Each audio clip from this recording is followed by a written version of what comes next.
Hello! Today I'll retell Disney's The Little Mermaid with Lego Minidolls, focusing on Ariel's costume changes. BrickoMotion. We'll begin the story with The Little Mermaid, Ariel, and her trusted sidekick Flounder. That's not Flounder. That is. Also, Sebastian is in this movie, mostly for his singing abilities.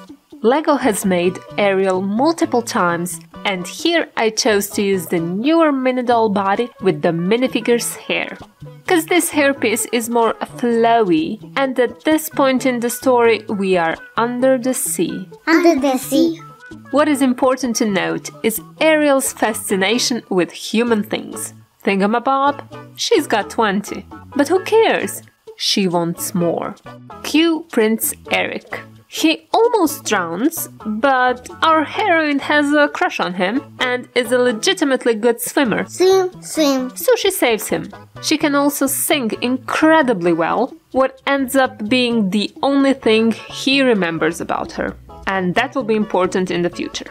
Anyhow, Ariel is convinced the humans are just the best thing ever and wants to be a part of their world. Now, Ariel's father, King Triton, is having none of that.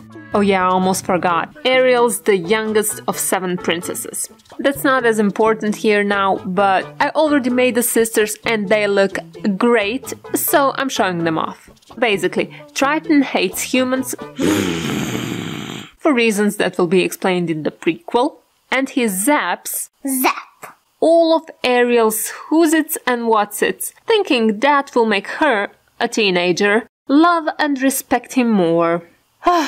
Parents. To no one's actual surprise, that doesn't work. Ariel instead signs a contract with the witch Ursula, where she trades her one-of-a-kind voice for legs. And she'll become a worm if Eric doesn't kiss her within 3 days. Teens. But at least now I get to make a new outfit for our leading lady. I call it Sail Wrap. Isn't it absolutely stunning? Well, Ariel seems to enjoy it, seeing as she now has legs. Hooray! But now she cannot swim nor breathe. So Sebastian and Flounder drag her to the beach. Of course, Eric is on the beach looking for his Beyoncé. Max, the dog, recognizes her instantly, and Eric doesn't. Simply for the sake of the movie having to be an hour and a half long. I mean, because she's mute and his savior has the most beautiful voice ever, so she clearly isn't the one. Oh, man. Nevertheless, he lets her stay in his castle, and we get another costume change. A pink ball gown. Ooh!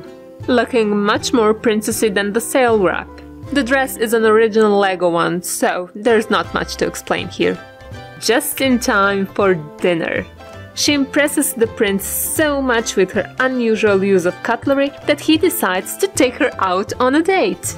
To make that happen, we obviously need another costume change. I can see how this would be better for a stroll around the town than the ball gown. Not that I need an excuse to make another princess dress. Complete only with the appropriate accessories.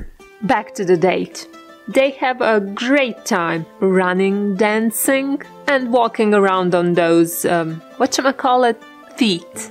He also guesses her name after several attempts. Adele, Sia, Ariana. Her name is Ariel. And they almost kiss. No kiss. Time for Ursula to intervene. Scene and costume change. For the nightgown, I'm using Lego's first attempt at making the previously mentioned ball gown. It's close enough to the movie version, so let's tuck her in. In the morning, Ariel gets the great news that Eric's getting married. Hooray! But apparently not to her. Boo! So now her heart is broken for the second time in this movie, and it would be the end if it weren't for the tiny detail that the bride is actually Ursula in disguise. and she put a spell on the prince. Finding that out, Ariel uses her princess powers and makes the animals stall the wedding just long enough so she can get there. She gets her voice back, Eric's spell is lifted, and the third day is over and Ursula wins. Zap! That is, until Eric kills her and we get another costume change. You see, Triton realized that not all humans are bad and that Ariel's never going to be happy under the sea. Character development for the win. So he uses his trident, Zap! to give her some legs and a shiny purple dress. Dress changing seems to be a part of any form of magic. It doesn't matter if you can control the ocean, ice and snow, or have a glitch in your programming. You can conjure up a dress as well. Eric has just awakened as Ariel emerges from the sea and they finally kiss. Kiss, kiss, kiss! And it's time for the ultimate costume change.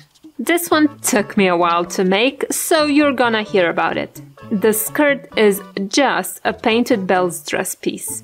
The details were tedious to paint, but it's a princess wedding dress, so I did what had to be done. I was so afraid of doing the puffy sleeves out of green stuff, and now I'm not sure why. They were fairly easy to make and paint, and they look great. I'm very glad I did them. So it's the wedding day. Triton conjures up a rainbow to further imply how great everything is.